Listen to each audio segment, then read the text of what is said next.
Have you ever been scared of the monsters inside your closet when you were a kid? Personally, I've never been. But if you were, then I hope that today's movie won't bring you any traumatizing memories from your childhood. That's right, everyone. In this 4th episode of ranking every Pixar movie ever made, we'll go over Monsters Inc., a movie that is pretty much beloved by everyone. If you are new to this channel, hi, welcome. And if you want to support this small channel of mine, please consider subscribing to it. Now, enough yapping said, let's go over Monsters Inc. And don't forget that this entire video is subjective and that you have the right to have your own opinion. So, the movie starts with a monster trying to scare a kid, but turns out the kid backfired and scared the shit out of the monster instead, which created one of the goofiest scenes that I've ever seen in my life. He's lucky that it was only an exercise. We then meet Mike Wazowski and Sullivan, who are basically a classic comedic duo composed of a tall guy and of a small guy. One's big, scary, and famous, and the other one's small,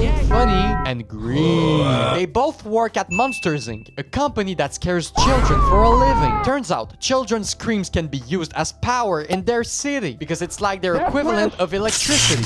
And so, Mike is a technician that brings down doors that lead to a child's bedroom. And Sullivan is the one that enters the door and scares the kid. Ain't that such a lovely duo? Sullivan is competing with Randall, a monster that can camouflage himself and turn invisible, to be the most successful monster of the company, bringing as much power as possible. And so, one day, Sully sees a door just hanging around with no one around. So, what does he do? Well, he opens it and accidentally brings out a child from it. Quick note, children are exaggeratedly considered as toxic in the monsters world. So whenever they see one or just see a sock hanging around, they'll put up a SWAT team on it and treat it like it's Chernobyl all over again. So, when Sully managed to kidnap the child, he took her to a sushi restaurant where Mike was having a date. So, what does he do? He interrupts the date to ask Mike for his help. What a rare L moment for Sully. Somehow, the child manages to escape Sully's sight and creates a chaotic scene in the restaurant. The SWAT then pulls up to the restaurant, but Mike and Sully are able to escape the place with the child. Not knowing what to do with her, they bring the kid to their apartment while trying to figure out a plan. They discover that when the child laughs, she creates more energy than when she's crying and screaming, which somehow has never been figured out before in the world, LMAO. Sully then comes up with a plan to disguise the child as a monster. He fabricates the costume out of his couch's tissue. Honestly, you had to be really creative to think about this one. I hope that someone had a raise at Pixar. The next day, they enter the factory with the child disguised, which doesn't raise any suspicion at all. Sully then decides to have a fun moment with the child in the men's bathroom, playing some kind of hide-and-seek game with her. Yeah, it's a pretty professional attitude to have in a situation like this. And Randall almost caught the trio in the cubicle. He just had to turn his head around 90 degrees to his right and not act like a narcissist son of a bitch. Then, after leaving the bathroom, right before trying to send the child into a random door, they lose sight of her again, which makes them panic. Randall then discovers that Mike is one of the reasons why the child escaped and tells him to bring the child during lunch so they could get rid of her. During that time, Sully watches the kid, recently named Boo, get crushed by a machine and faints like 3 times. The thing is, Boo's not getting crushed at all. She's just hanging around with other kid monsters. And so, when Sully finds her, he retrieves her and runs towards the door that Randall told Mike to go. The thing is, Sully is having second thoughts and doesn't want to send Boo in anymore because he thinks Randall is up to something. Mike doesn't think so and proves it by going inside the door, staying there a couple of seconds, jumping on the bed, and gets kidnapped by Randall. Turns out Sully was right. But my main concern here is like, how the f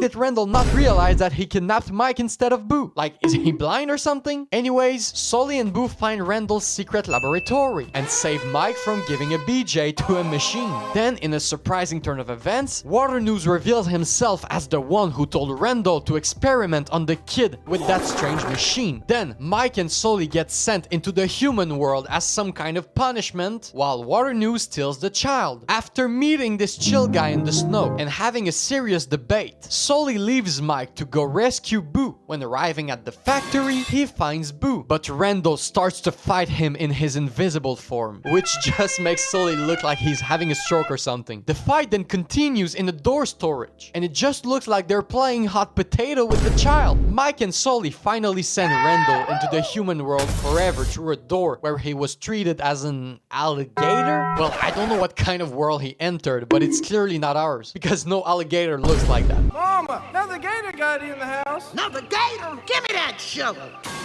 Anyways, Mike and Sully are then able to set up Water News to admit that he wants to kidnap children in front of everyone, which causes his arrest. Sully then says goodbye forever to Boo in one of Pixar's most emotional scenes ever. Until Mike tells him that he repaired the door so Sully could visit Boo, which he does and the movie ends. And so, that was a summary of the movie. Now, what did I think of it? Well, the concept of the movie is really original and I love it. Mike's relationship with Sully is also really good and entertaining, which sometimes brings some great moments and jokes. Their chemistry worked, even if both characters didn't have the same opinion on Boo. It's that contrast that made their friendship more interesting for me. Sully's relationship with Boo is also really good and emotional, showing a growth in Sully's character. His perspective changed on kids after meeting this one. He developed a chemistry with her, and that was probably the heart of the movie for me. Their almost last moment together was also really emotional, probably one of Pixar's most emotional scenes ever made. Everything worked in it. The emotions, the music, the pacing, it was great. And seeing Mike rebuild the door to let Sully visit Boo was also pretty cute. Does it ruin the previous emotional scene though? Well,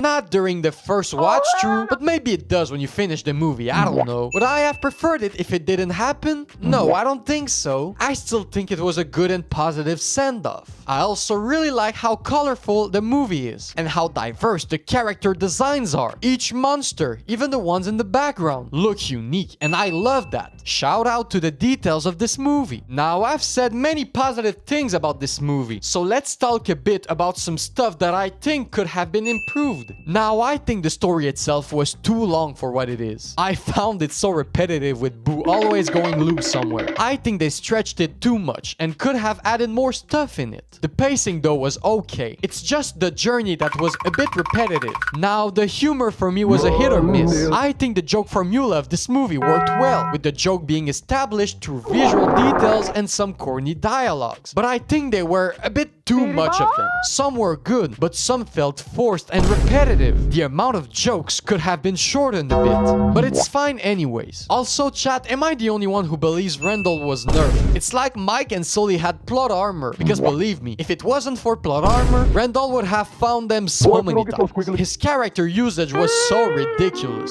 It could have been better in my opinion, and Water News being a plot twist villain works, but I do think that he could have been more menacing through his actions. He has aura though, I'll give him that. The environments of the movie often felt generic for me, but at least it was colorful and used its lightning greatly, which pleased my eyes. Also, the main character was obviously Sully, but I think the movie could have used Mike better. I mean, he works as a comedic relief, but I think his character missed a development of some sort. Like, he changed his mind at the end in a subtle way, but throughout the events of the movie, he didn't have some kind of developed evolution, let's say. So I think he could have been given more importance in this movie. Now, hot take alert, but overall, I think this movie is a bit overrated. I've seen so many people glaze it online because of its emotional storytelling, which is true, but I do think that it has a couple of flaws. My mind wasn't blown away by this movie, but it's really entertaining and cute, so I'll put it in B tier. By the way, the only reason why I put this movie behind the original Toy Story is because of the impact this movie had on me. It might look like I've put many great Pixar movies in B tier, but the way I see it, B is for solid movies, and above are movies that are either perfect or almost perfect. Trust me, Pixar has many of those in their catalog. And with all that said, that concludes this 4th episode of ranking every Pixar movie. Next time we'll go over Finding Nemo, a movie that traumatized me as a kid. So I'm kind of scared to rewatch it again, but I'll do it for you guys. If you don't want to miss out on this next episode, don't forget to subscribe to this channel and hit the bell button to get notifications whenever I upload. If you enjoyed or hated this video, make sure to leave a like or a dislike. I send you guys all my love and hope to see you in the next one. See y'all.